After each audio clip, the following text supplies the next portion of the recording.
Hey everyone, thanks for joining me for this Ask the Expert. This is Greg Neal with us today. He is the owner creator of Gregory Neal Associates. He is based in Texas, but has a lot to do with the industry.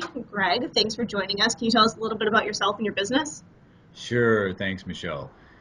I'm a management consultant for the construction and restoration industry. I've been in business for 20 years, and I probably, you could say, specialize in helping companies figuring out what is the best way to create performance and productivity in their businesses.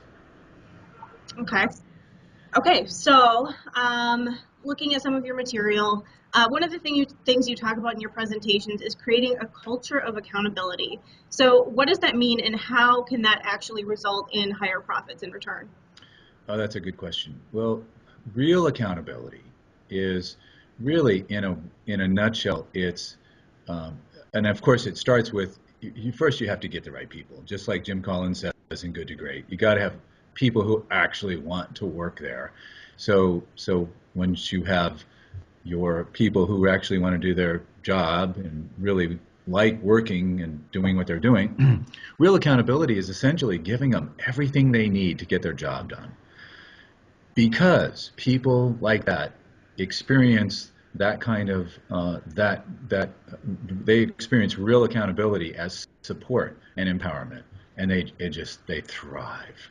They just thrive. Okay.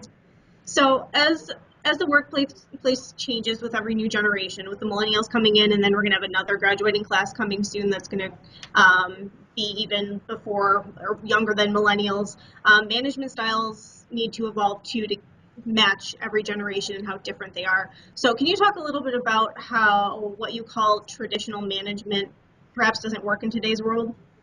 Sure. I mean, we can go back. It used to be that we would have a manager who would figure things out and basically tell people what to do. And that worked for a long time. It worked for generations. But now things are changing so fast. It doesn't work anymore. And it doesn't work especially in our industry. We have a lot of competition. You need to have people who can think on their feet. You need to have people who can think like an owner. And so there's a particular management style that really affords that. It's called freedom-based management. And it's really, taking the whole idea of letting people be accountable for themselves. So we redefine what real accountability really is. It's not telling people what to do. It's giving them all the resources so they can do their job to the best of their ability, which turns out is exactly what all employees really, really, really want. So in all the national surveys done by Harvard Business Review and a lot of other leading institutions, where when asked what has now been like millions of employees, what do they really want? They want the freedom to do their job. They want to they want to be able to feel like they're making a difference. They want to feel like they're up to something, contributing and accomplishing something, and they really want the support to do that. So, who wouldn't want that? It's a win-win. Okay. All right. So you kind of touched on this question a little bit then. So how can you make or encourage employees to commit and to keep their word when it comes to their job? Well, that's a interesting question because there are professions, there are industries where making commitments is a more natural process of the professional culture and work ethics expected there. Not so much in construction. So it really just takes having an understanding of from leadership's really viewpoint, people understanding what a commitment really is, how much it drives productivity, how it's not only essential, it's something that's already naturally being done with anything that's really important. Like, okay, owners commit to their overhead, they commit to payroll, they commit to contracts.